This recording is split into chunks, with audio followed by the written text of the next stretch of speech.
Debido a complicaciones de salud de Rede, no podrá narrar los próximos relatos y esperemos que recupere la voz lo más pronto posible. Mientras tanto, seré quien les narre las historias. Sin más, comenzamos. La maldición de Hamlet. Esta historia ocurrió a mediados del año 2000. En una universidad de artes de la capital, un grupo de estudiantes tomaban clase de actuación, se formaban como actores reviviendo los clásicos de Shakespeare. Para esta facultad su programa académico involucraba dar vida a uno de los personajes más icónicos del teatro y del cine mundial, Hamlet. Los estudiantes debían recitar un fragmento de una pieza del aclamado dramaturgo, ya fuera hombre o mujer, debía enfrentarse al famoso texto de ser o no ser.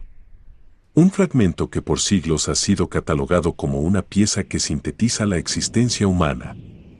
Esto a modo de entrenamiento, y ya a modo de presentación, debían escoger cualquier otro fragmento de cualquier obra dramática de Shakespeare, fragmento que es llamado soliloquio, con el fin de comprender con profundidad la actuación. Este grupo estaba lleno de jóvenes curiosos cuyo sueño era el de convertirse en grandes actores, o al menos intentar parecerlo.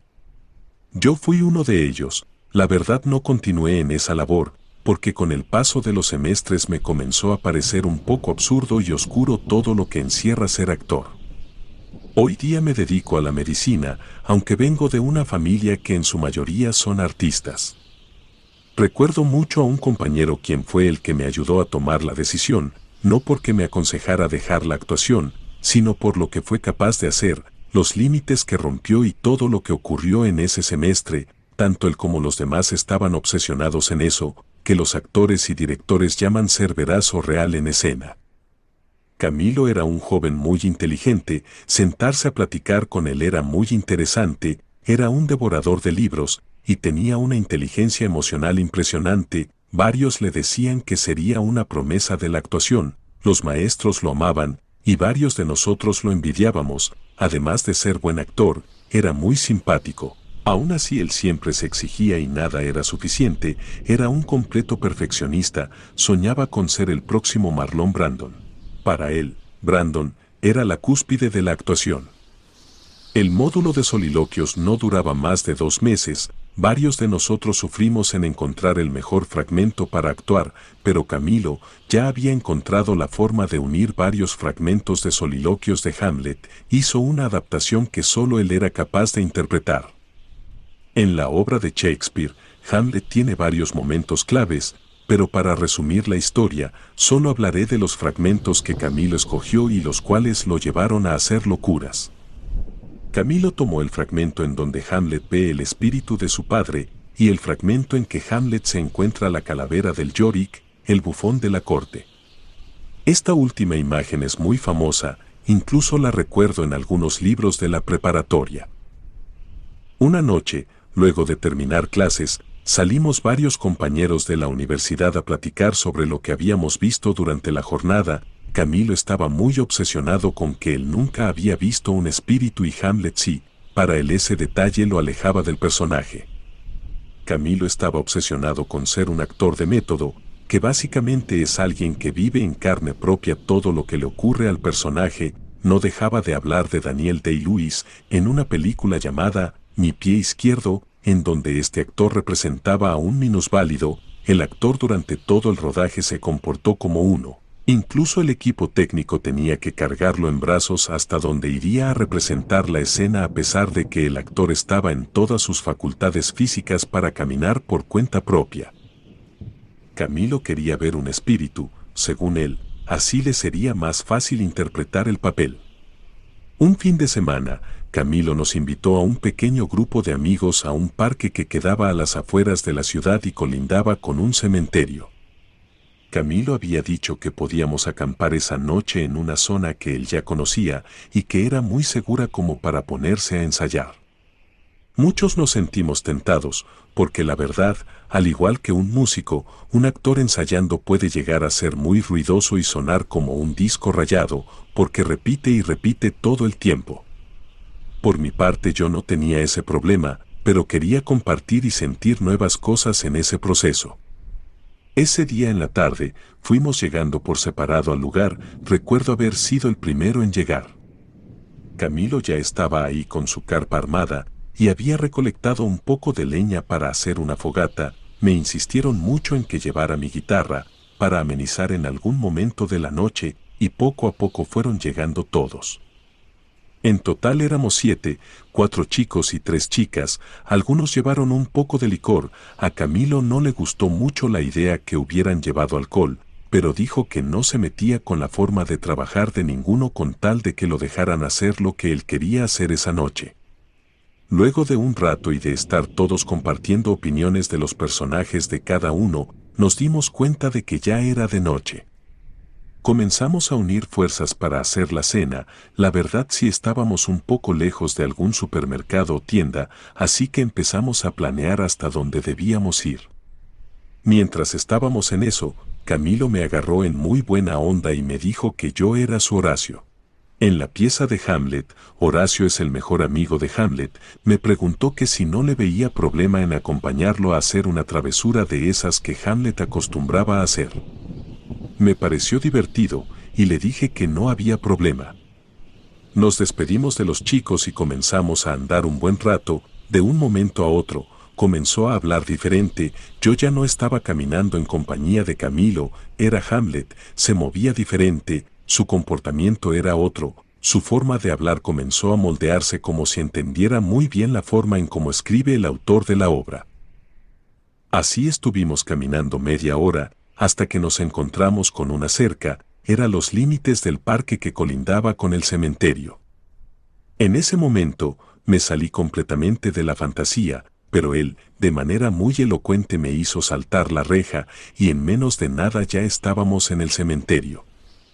Me dijo que tenía una sorpresa. Cuando llegué sí se me hizo raro al saludar a Camilo, ver que tenía como unos rastros de tierra, pues parece ser que en la tarde él se había ido a esta zona en donde entierran a los indocumentados, y ya había adelantado parte del trabajo que planeaba hacer esa noche. Me llevó a una tumba que estaba parcialmente removida, y sin asco, con absoluta determinación comenzó a escarbar con sus manos hasta sacar de ese revoltijo de tierra una calavera humana real.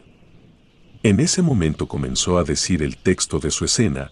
Yo me quedé frío viéndolo, era entre asombroso y asqueroso, y por supuesto una absoluta locura. Sin embargo, no dejaba de ser en cierto modo poético. Camilo había logrado todo lo que el profesor de actuación le había dicho esa semana, y lo hizo ahí enfrente de mí, en un cementerio real, y con el cráneo de un verdadero muerto. Cuando terminó de decir sus líneas, hizo una larga pausa, y ya salido de cualquier interpretación, se volteó a mirarme y me dijo, ¿qué te pareció? ¿Se vio real o no? Jamás olvidaré esas palabras, yo solo lo veía, me quedé en absoluto silencio, y luego se me acercó, me agarró de la espalda y en buena onda me invitó a que me relajara. Cuando regresamos a la zona en donde estábamos acampando, varios ya estaban en modo chamán. Era un término que a veces usábamos cuando un actor se dejaba llevar por el personaje o la situación. Algunas chicas estaban junto a la hoguera repasando sus líneas, o simplemente viendo el fuego.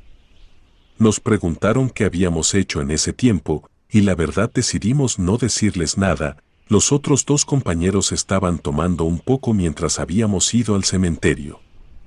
Sobre la medianoche más o menos, comenzamos a relajarnos y a terminar con toda esa sesión de ensayo que habíamos tenido. Yo saqué la guitarra y comenzamos a cantar, así estuvimos un muy buen rato, tomamos un poco y comenzamos a compartir también anécdotas entre todos. Cada uno fue diciendo lo difícil que le parecía el proceso que estábamos viviendo.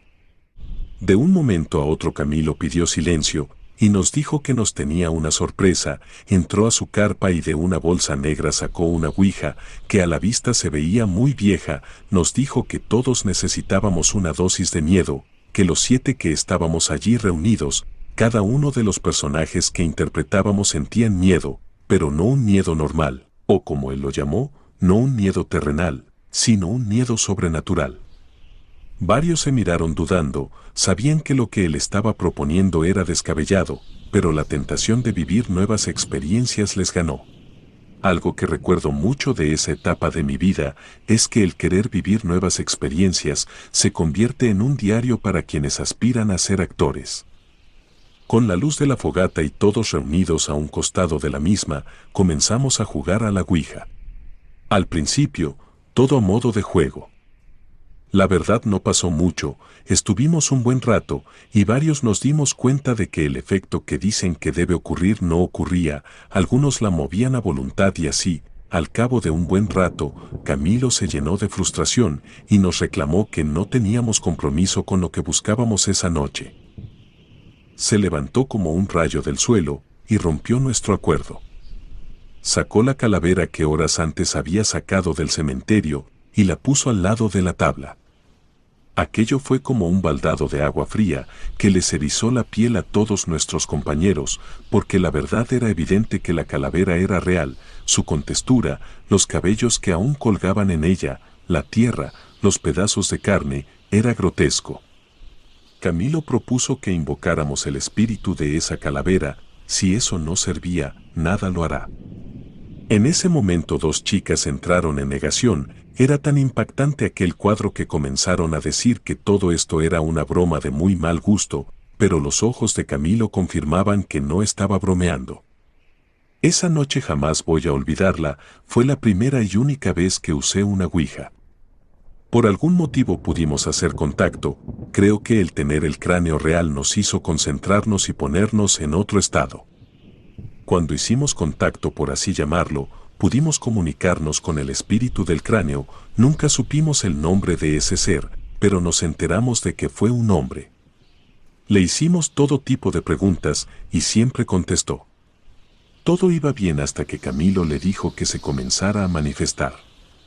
De golpe la hoguera que estaba encendida se apagó y allí comenzó el pánico de todos. Estuvimos a oscuras un muy buen rato. En el momento que se apagó la hoguera, más de uno soltó el triángulo. Los únicos que la sostuvimos fue Camilo y yo, pero entonces comencé a temblar de manera involuntaria, y la verdad jamás he sentido algo similar a lo que sentí aquella noche. Después de decirles a todos que guardaran la calma, intentamos sacar al espíritu de la tabla. Según entendí, se le debe dar salida, o si no el espíritu se queda, debido a la poca luz y lo que había ocurrido. No nos dimos cuenta si en verdad el triángulo había señalado salida, pero queríamos terminar a como diera lugar ese juego. Esa noche la verdad no dormimos, estuvimos despiertos hasta que amaneció. Llegó el día de la presentación, a casi todos los que fuimos esa noche al parque nos fue muy bien, recibimos elogios, aunque a mí no me fue tan bien como a los demás. De hecho, a los 2 meses renuncié a la facultad. Como era de esperarse, a Camilo le fue increíble, todavía recuerdo su presentación, alucinante, de otro mundo. Tuvo la osadía de usar la calavera real en escena, obviamente la pulió y la arregló, a todos les decía que la había solicitado en una morgue, pero la verdad era otra. Cuando cambié de carrera, alcancé a platicar con algunos de los compañeros de la facultad de actuación, porque es mucho lo que se comparte y se forman relaciones cercanas. Todos me contaron que ese proceso le había cobrado factura a Camilo, puesto que no se sabe a ciencia cierta si lo que comenzó a vivir luego de ese proceso fue producto de la ouija, o de las cosas que había hecho para hacer sus escenas más reales. Fue diagnosticado como un paciente con esquizofrenia. Para mí enterarme de esto fue muy impactante. Según me contó un excompañero de actuación, Camilo no dejaba de escuchar una voz que le daba órdenes y lo obligaba a hacer cosas todo el tiempo. Relato escrito y adaptado por Luna.